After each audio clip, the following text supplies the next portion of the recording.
नमस्कार। राष्ट्र, राष्ट्रियता, सभ्यता र संस्कारको संगम बागमती टेलिभिजनको समाचारमा स्वागत छ। म रेखा श्रेष्ठ। प्रारम्भमा मुख्य समाचार। यौन हिंसाको घटनामा हदबन्दी हुनु हुँदैन भन्ने संसदमा गगन थापाको माग। छानबिन गरी दोषीलाई कारबाहीको दायरामा ल्याउन सभामुखद्वारा निर्देशन। अमेरिकी उपविदेश मन्त्री उजराजी आज नेपालमा। जियाले शनिबार उच्च पदस्थ व्यक्तित्वहरूसँग भेट गर्ने।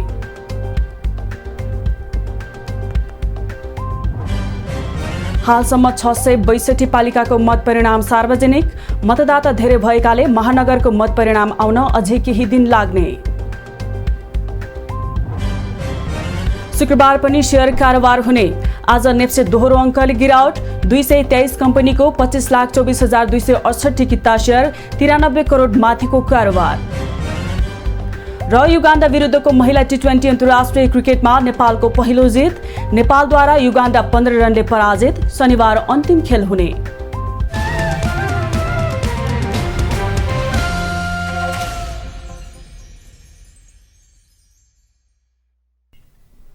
सुरु गरौं सभामुख अग्निप्रसाद सापकोटाको निर्देशन सम्बन्धी समाचारबाट।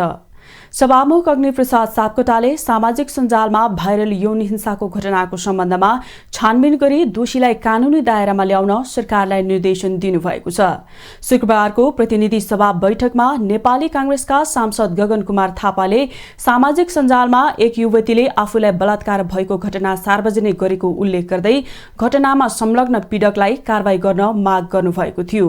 लगत्तै सभामुख सापकोटाले सांसद थापाको कुराप्रति आफ्नो गम्भीर ध्यानाकर्षण भएको भन्दै सो घटनाको सम्बन्धमा शीघ्र छानबिन गरी सत्य तथ्य पहिचान गर्न र दोषीलाई कानूनी दायरामा ल्याउन सरकारलाई निर्देशन दिनुभएको हो।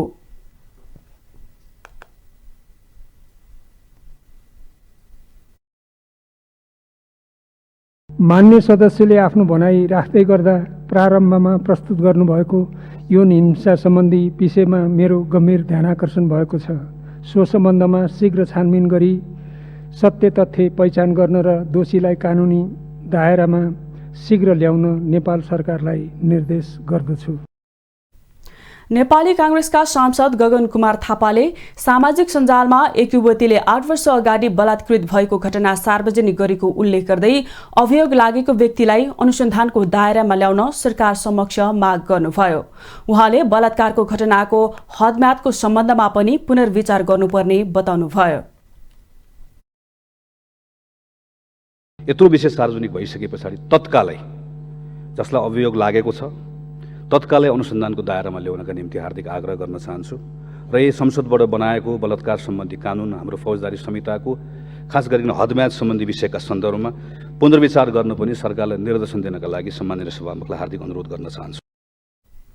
एक युवतीले केही दिन अघि सामाजिक सञ्जाल मार्फत आफूलाई 8 वर्ष अघि सुन्दरी प्रतियोगिताको आयोजकबाट बलात्कृत भएको घटना सार्वजनिक गर्नुभएको थियो। उहाँले सो घटनामा केही व्यक्तिहरूको संलग्नता देखाउनु भएको थियो। उहाँको न्यायको लागि सामाजिक सञ्जालमा चर्को आवाजहरू आएका छन् भने पीडकलाई कानूनी दायरामा ल्याउन माग गरिएको छ। सोही विषयले आज संसदमा पनि प्रवेश पाएको हो।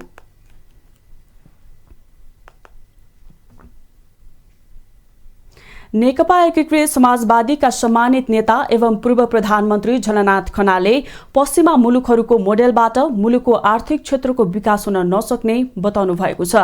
सम्मानित नेता खनालले आफ्नै मुलुकको आर्थिक स्थितिमा आधारित रहेर मुलुकको आर्थिक विकास गर्ने गरी आगामी आर्थिक वर्षको बजेट ल्याउन जरुरी रहेको पनि बताउनुभयो।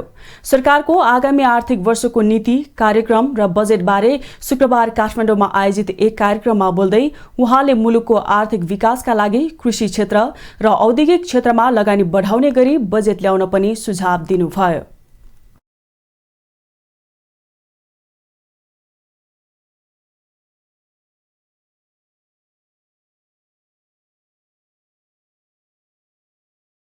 हामीले मेडिकल कलेजहरू अहिलेसम्म पर्याप्त मात्रामा डेभलप गर्न सकेनौँ, जसले गर्दाखेरि मेडिकल पढ्नको लागि यहाँ थोरै विद्यार्थीले मात्रै पाउँछन्, अरू विद्यार्थीहरू व्यापक रूपले बाहिर जानुपर्ने स्थिति छ। इन्जिनियरिङको पनि त्यही स्थिति हो, टेक्निकल शिक्षाको पनि कुरा त्यही स्थिति हो।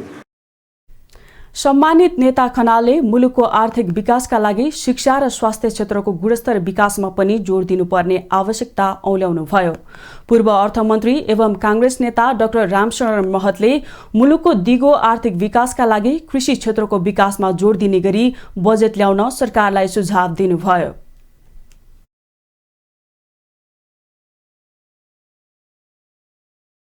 दिगो आर्थिक विकासको लागि कृषि क्षेत्रलाई चाहिँ उत्पादन बढाउने, खास गरेर हाई भ्यालु फ्रुट्सहरू, बढी महँगो फ्रुट्सहरू चाहिँ कतिपय हिमाली क्षेत्रमा चाहिँ धेरै उत्पादन हुन्छ, पहाडी क्षेत्रमा पनि धेरै उत्पादन हुन सक्छ, त्यसलाई चाहिँ अनि विदेशमा एक्सपोर्ट गर्न सकिन्छ। कार्यक्रममा बोल्दै नेकपा माओवादी केन्द्रका नेता एवं पूर्व अर्थमन्त्री वर्षमान पुनले मुलुकमा देखिएको आर्थिक समस्या तत्काल हल हुने गरी बजेट ल्याउनु पर्ने जरुरी रहेको बताउनुभयो। उहाँले केपी ओली नेतृत्वको अघिल्लो सरकारले अनुत्पादक क्षेत्रमा लगानी गरेकाले पनि मुलुकमा आर्थिक समस्या देखिएको भन्दै त्यसको समाधान हुने गरी बजेट ल्याउन सरकारले ध्यान दिनुपर्ने बताउनुभयो। पुँजी निर्माणको क्षेत्रमा गएको छ, उत्पादनमूलक क्षेत्रमा चाहिँ वैदेशिक ऋणहरू या आन्तरिक ऋणहरू हामी सही ठाउँमा परिचालन गरेका छौँ भन्दा यही कुराहरू गम्भीर रूपले सोध्नुपर्ने छ। नेता पुनले मुलुकको आर्थिक विकासका लागि उत्पादनमूलक क्षेत्रमा लगानी बढाउने र त्यसका लागि आवश्यक प्रविधिको विकासमा लाग्नुपर्ने पनि बताउनुभयो।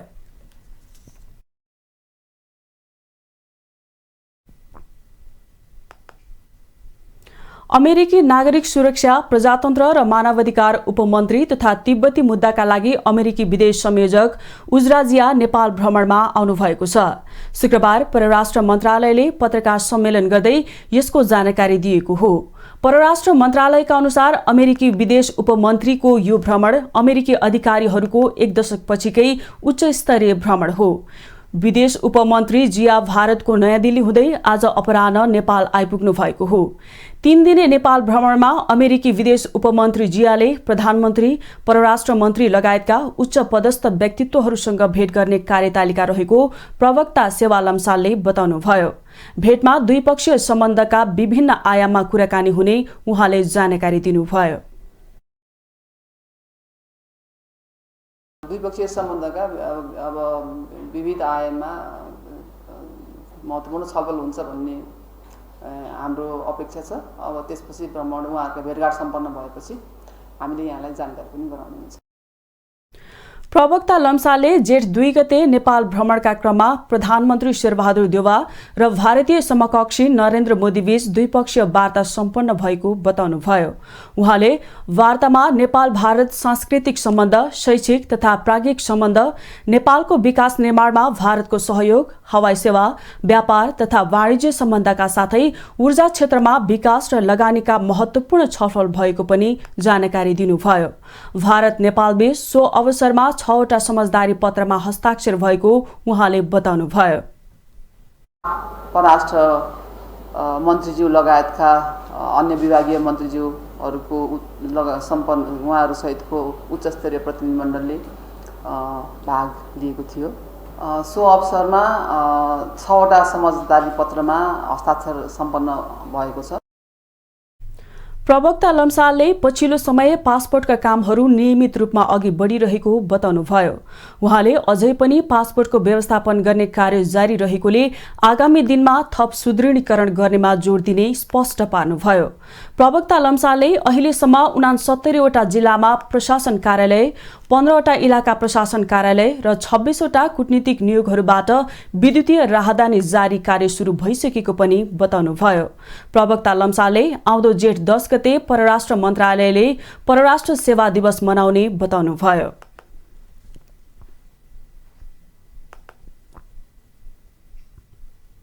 नेपाल नागरिक उड्डयन प्राधिकरणले आन्तरिक विमानस्थलहरूबाट मात्रै करिब 1 अर्ब 70 करोड बक्यौता रकम असुली गर्न नसकेको पाइएको छ। संघीय संसद अन्तर्राष्ट्रिय सम्बन्ध समितिको शुक्रबारको बैठकमा नागरिक उड्डयन सम्बन्धी समस्या र समाधान उपसमितिले पेश गरेको प्रतिवेदनमा प्राधिकरणले आन्तरिक विमानस्थलहरूबाटै सो बक्यौता रकम असुली गर्न नसकेको उल्लेख गरिएको हो।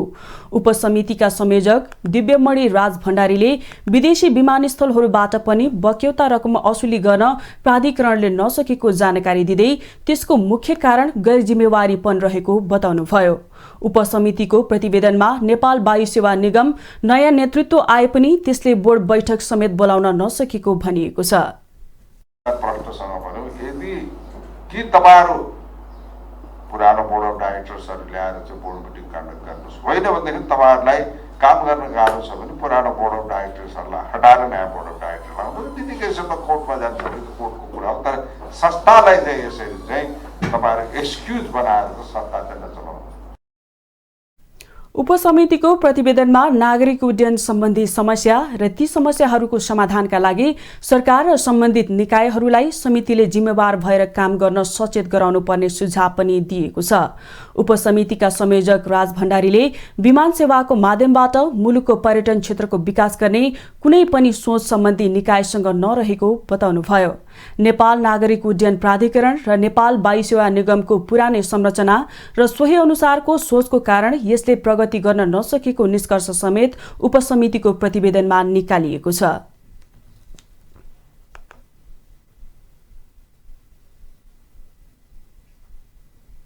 समाचारमा एकैछिन विश्राम।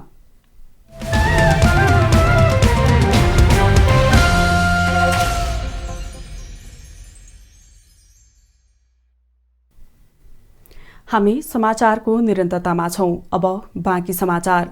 संसदीय सुनवाई समितिले श्रीलंका र डेनमार्कका लागि प्रस्तावित राजदूतहरूको सुनवाई गरेको छ। शुक्रबार सिंहदरबारमा बसेको समितिको बैठकले श्रीलंकाको लागि प्रस्तावित राजदूत वासुदेव मिश्र र डेनमार्कको लागि प्रस्तावित राजदूत डाक्टर रामस्वार्थ रायको विरुद्धमा परेका उजुरीलाई सुनवाई गरेको हो। समितिका सभापति लक्ष्मण लाड कर्णले प्रस्तावित द्वय राजदूत विरुद्ध उजुरी परेकोले स्पष्टीकरण सोधिएको बताउनुभयो। उहाँले प्रस्तावित राजदूतबाट प्राप्त कागजात अध्ययन कार्यदललाई बुझाएको र द्वय राजदूत विरुद्ध परेको उजुरीको सम्बन्धमा शिक्षा, विज्ञान तथा प्रविधि मन्त्रालय, परराष्ट्र मन्त्रालय र अख्तियार दुरुपयोग अनुसन्धान आयोगलाई 9 गतेसम्ममा जवाफ दिन माग गरेको बताउनुभयो। अख्तियार अनुसन्धान आयोगलाई पनि हामीले पत्र लेखेका छौँ। 9 गते उहाँहरूको जवाबको अपेक्षा गरेका छौँ। टाइम किटेर पठाइराखेका छौँ। त्यो आइसकेपछि यहाँ दुईजनाको सम्बन्धमा हामीले निर्णय गरौँला। समितिको बैठकमा बोल्दै डेनमार्कका लागि प्रस्तावित राजदूत प्राध्यापक डाक्टर रामस्वार्थ रायले राजदूत बनेपछि नेपालमा पुनः डेनमार्कको राजदूतावास स्थापित गर्न पहल गर्ने बताउनुभयो। उहाँले नेपाल र डेनमार्क बीचको सम्बन्ध थप प्रगाढ बनाउने, नेपालको जलविद्युत तथा वैदेशिक ऊर्जाको क्षेत्रमा निजी सामुदायिक पार्टनरशिप PPP मोडेलमा लगानी प्रवर्धन गर्ने तथा प्रविधिको क्षेत्रमा सहजीकरण गर्ने कुरामा जोड दिने बताउनुभयो। तथा वैदेशिक ऊर्जा कोष क्षेत्रमा प्राइवेट पब्लिक पार्टनरशिप PPP मोडेलमा लगानी प्रवर्धन गर्ने तथा प्रविधि हस्तान्तरणको क्षेत्रमा सहजीकरण गर्ने, नेपालको आर्थिक सामाजिक विकासको लागि आर्थिक सहयोग अभिवृद्धि गर्ने। प्रस्तावित राजदूत रायले सरकारको परराष्ट्र नीतिभित्र रहेर सरकारको कामलाई पहिलो प्राथमिकता दिएर नेपाललाई चिनाउन विभिन्न पहल गर्ने प्रतिबद्धता जनाउनुभयो। उहाँले नेपालको आर्थिक, कूटनीतिक, राजनीतिक, स्वास्थ्य, खानेपानी, निर्यात, पर्यटन, कृषि, जलविद्युत आदि क्षेत्रमा दिगो विकास लक्ष्यलाई सहयोग पुर्याउने गरी वैदेशिक लगानी भित्राउन पहल गर्ने बताउनुभयो।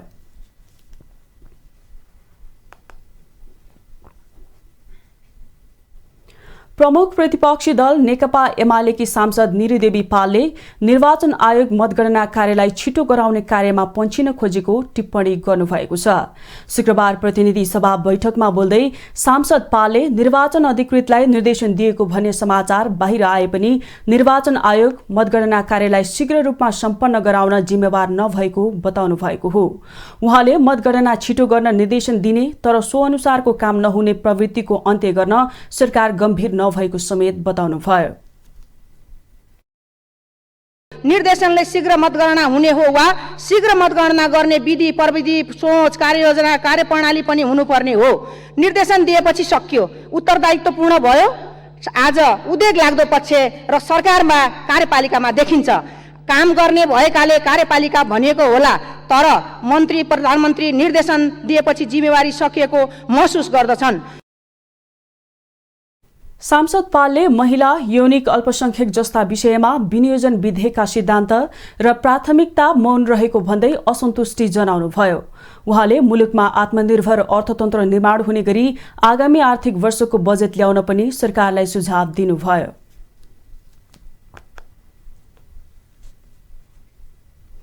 प्युठान नगरपालिकाले प्युठान अस्पतालमा नगरवासीका लागि बिरामी दर्ता शुल्क निशुल्क गर्ने निर्णय गरेको छ। नवनिर्वाचित प्रमुख विष्णु योगी र उपप्रमुख देवेन्द्र वर्माले पदभार ग्रहण गर्दै शुक्रबार प्युठान अस्पतालमा नगरवासीका लागि बिरामी दर्ता शुल्क निशुल्क गर्ने निर्णय गर्नुभएको हो। नगरपालिकाले अस्पतालमा नगरवासीहरूका लागि रक्त सञ्चार सेवा पनि निशुल्क गर्ने निर्णय गरेको उपप्रमुख वर्माले जानकारी दिनुभयो। उहाँले प्युठान नगरपालिका 10वटै वडाले आगामी आर्थिक वर्षका लागि योजना ल्याउँदा अनिवार्य रूपमा बस्ती भेलाबाट योजना छनौट संकलन र प्राथमिकीकरण गर्नुपर्ने र योजनाहरूलाई कार्यान्वयन तथा दिगोपना गराउनका लागि नीतिगत व्यवस्था गर्ने निर्णय गरिएको पनि जानकारी दिनुभयो।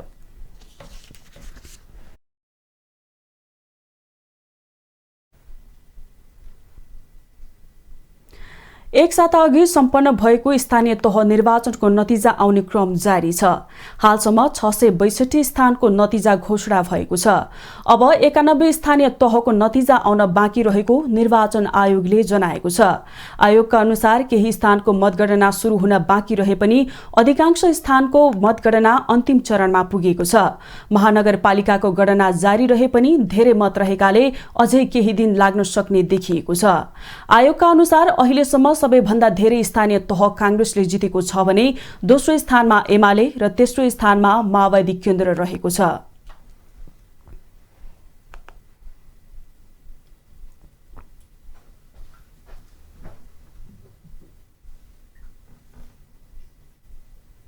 समाचारमा एकैछिन विश्राम।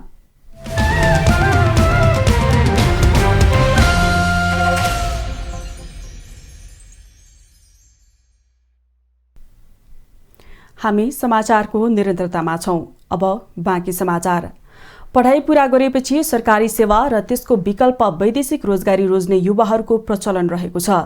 पछिल्लो समयमा शिक्षित युवाहरू वैदेशिक रोजगारीका लागि मुख्य आम्दानीको स्रोत बनाइरहँदा तानसेनका शिक्षित युवाले कृषि व्यवसायलाई प्रमुख माध्यम बनाउन लागेका छन्। एक रिपोर्ट। स्नातक तहसम्मको व्यवस्थापन विषय अध्ययन गरेका सन्दीप अधिकारी जिल्लामै पहिलो पटक व्यावसायिक रूपमा लहरे आँपको खेती गरेर नमुना कामको थालनी गर्नुभएको छ। व्यवस्थापन विषय अध्ययन गरेका अधिकारीले लहरे आँपसँगै ड्रागन खेती समेत व्यावसायिक एवं आधुनिक प्रविधिबाट सुरु गर्नुभएको हो। जिल्लामै पहिलो पटक व्यावसायिक रूपमा लहरे आँपको खेती गर्नुभएका युवा अधिकारीले खेती गर्ने सिप र प्रविधि, उत्पादित वस्तुको बजारीकरण, मूल्य खेती गर्ने, मूल्य सबै जानकारी सामाजिक सञ्जालमा र विभिन्न सञ्चार माध्यमबाट जानकारी प्राप्त गर्नुभएको बताउनुहुन्छ। पाल्पामा पहिलो पटक व्यावसायिक रूपमा लहरे आँपको नयाँ खेती गर्ने कृषक सन्दीप नै पहिलो कृषक हुनुहुन्छ। उत्पादित वस्तुको बजारीकरण राम्रो भएको, मूल्य पनि अत्यन्तै राम्रो भएको र लहरे आँप खेतीमै आफ्नो भविष्य देखेर व्यावसायिक खेतीको थालनी गरेको कृषक अधिकारीको भनाइ छ। आफ्नो प्रयास र आफ्नै लगानीमा आधुनिक खेतीमा लाग्नुभएका सन्दीप जस्तै अन्य शिक्षित युवाहरू पनि यस्तै व्यावसायिक कृषिमा लागि परेको खण्डमा आम्दानीको बलियो ढोका खुल्ने प्रबल सम्भावना देखिन्छ। यस्ता कार्यमा लागेका र लाग्नका लागि स्थानीय सरकारले उत्प्रेरित गर्नुपर्ने देखिन्छ।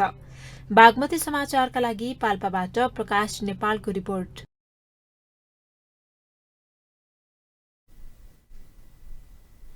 अब आर्थिक समाचार।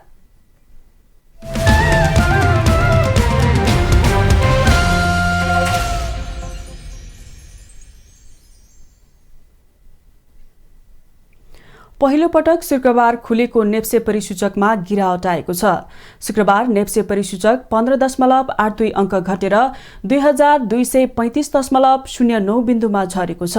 सेन्सिटिभ इन्डेक्स 2.47 अङ्क घटेको छ भने फ्लट इन्डेक्स 0.92 अङ्क र सेन्सिटिभ फ्लट इन्डेक्स 0.63 अङ्कले गिरावट आएको छ।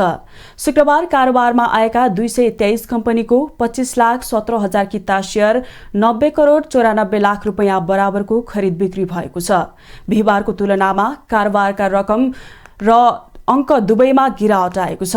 नेप्सेका 13 उपसमूहमध्ये म्युचुअल फण्ड उपसमूहको परिसूचक बाहेक सबै उपसमूहको परिसूचकमा गिरावट आएको छ, जसमा अन्य र व्यापार उपसमूहको परिसूचक 2% भन्दा बढी घटेको छ भने जीवन बीमा र निर्जीवन बीमा उपसमूहको परिसूचक 1% भन्दा बढी घटेको छ। शुक्रबार कारोबारमा आएका 10 कम्पनीको शेयर मूल्य उच्च अङ्कले बढेको छ, जसमा सामुदायिक लघुवित्त वित्तीय श्री इन्भेस्टमेन्ट एन्ड फाइनान्स र लक्ष्मी लघुवित्त वित्तीय संस्थाको शेयर मूल्य पनि 2% भन्दा बढी बढेको छ। त्यस्तै तेह्रथुम पावर कम्पनीको शेयर मूल्य सर्वाधिक 4.94% घटेको छ। त्यसैगरी प्रभु लाइफ इन्स्योरेन्सको शेयर मूल्य करिब 4% घटेको छ। कारोबार रकमका आधारमा 3 करोड 2 लाख रुपैयाँ बराबरको शेयर खरिद बिक्री गरेर अरुण कावेली पावर शीर्ष स्थानमा रहेको छ। हिमालयन डिस्टिलरीको करिब 3 करोडको शेयर कारोबार भएको छ।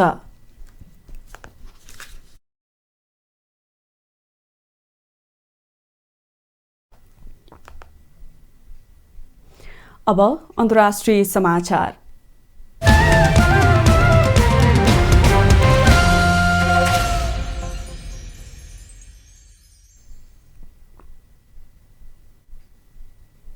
कांग्रेस नेता तथा पंजाब कांग्रेसका पूर्व अध्यक्ष नवजोत सिंह सिद्धले पटियालाको अदालतमा समर्पण गरेका छन्।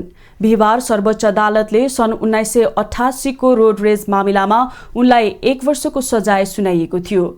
नवजोत सिंह सिद्धका मिडिया सल्लाहकार सुरेन्द्र डल्लाले पत्रकारसँगको कुराकानीमा सिद्धले मुख्य न्यायिक मजिस्ट्रेटको सामु आत्मसमर्पण गरेको बताएका हुन्। अब उनको मेडिकल अनुसन्धान हुनेछ र अन्य प्रक्रिया पूरा गरिनेछ। यो मामिलामा सर्वोच्च अदालतमा पुनर्विचार याचिका दर्ता गरिएको थियो। करिब 3 दशक भन्दा पनि पुराना मामिलामा पीडित परिवारले यो मामिलामा सर्वोच्च अदालतको सन् 2018 को निर्णय विरुद्ध पुनर्विचार याचिका दर्ता गराएका थिए।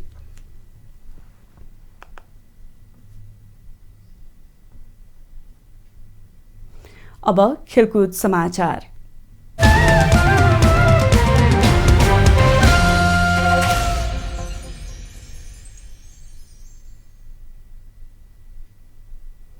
काठमाडौँ नेपालले पाहुना टोली युगान्डा विरुद्धको महिला टी20 अन्तर्राष्ट्रिय क्रिकेटमा पहिलो जित निकालेको छ। शुक्रबार टियु क्रिकेट मैदानमा भएको 14औं खेलमा युगान्डालाई 15 रनले हराउँदै नेपालले पहिलो जित निकालेको हो।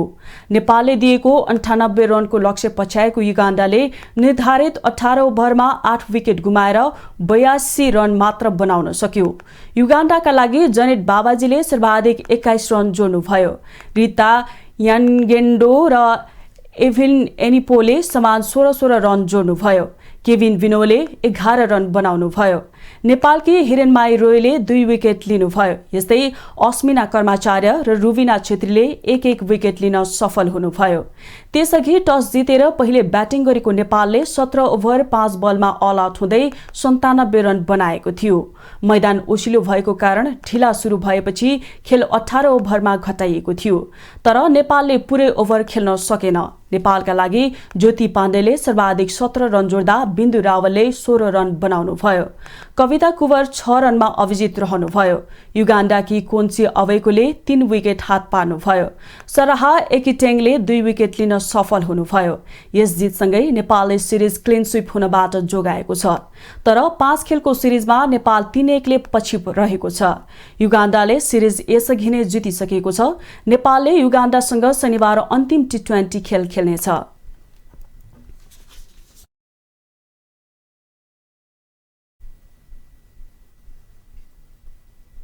इन्डियन प्रिमियर लिग आइपिएल टी20 क्रिकेटमा आज शुक्रबार 1 खेल हुँदैछ। मुम्बईमा आज राति 8:15 बजे सुरु हुने खेलमा राजस्थान रोयल्स र चेन्नई सुपर किङ्स बीच प्रतिस्पर्धा हुनेछ। 13 खेलमा 16 अङ्क जोडेर तेस्रो स्थानमा रहेको राजस्थान आज साबिक विजेता विरुद्ध जित निकाल्ने प्लेअफमा पुग्न चाहन्छ। चेन्नई भने आफ्नो अन्तिम खेलमा जित निकाल्दै सिजनको सुखद अन्त्य गर्न चाहन्छ। चेन्नई 13 खेलमा 8 अङ्क जोडेर 9औं स्थानमा रहेको छ। चेन्नई यसअघि नै प्लेअफ होडबाट बाहिरिसकेको छ।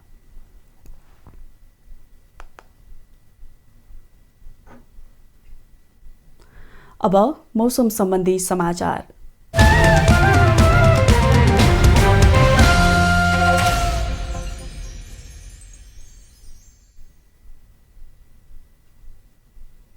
आज राति प्रदेश 1, कर्णाली प्रदेश, बागमती प्रदेश र गण्डकी प्रदेशमा सामान्य बदली र देशका बाँकी भूभागमा आंशिक बदलीदेखि मौसम सामान्यतया सफा रहनेछ।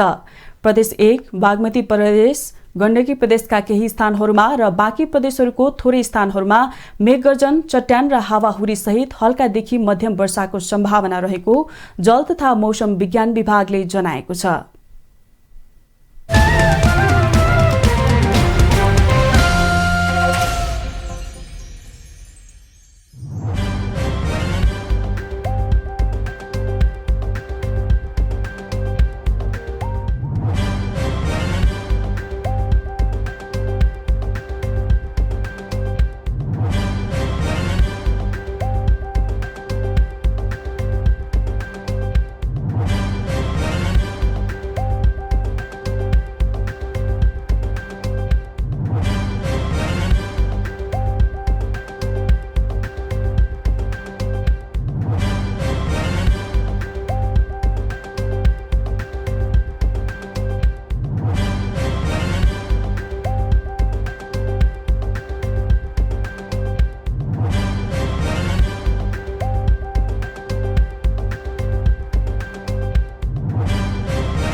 समाचारको अन्त्यमा पुनः मुख्य समाचार।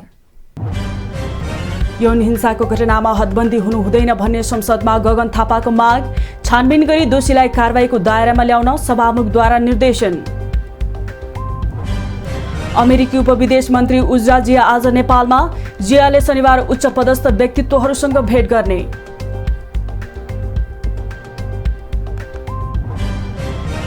हालसम्म 662 पालिकाको मत परिणाम सार्वजनिक। मतदाता धेरै भएकाले महानगरको मत परिणाम आउन अझै केही दिन लाग्ने। शुक्रबार पनि शेयर कारोबार हुने। आज नेप्से दोहोरो अङ्कले गिरावट। 223 कम्पनीको 25,24,268 किता शेयर, 93 करोड माथिको कारोबार। र युगाण्डा विरुद्धको महिला T20 अन्तर्राष्ट्रिय क्रिकेटमा नेपालको पहिलो जित। नेपालद्वारा युगाण्डा 15 रनले पराजित। शनिबार अन्तिम खेल हुने।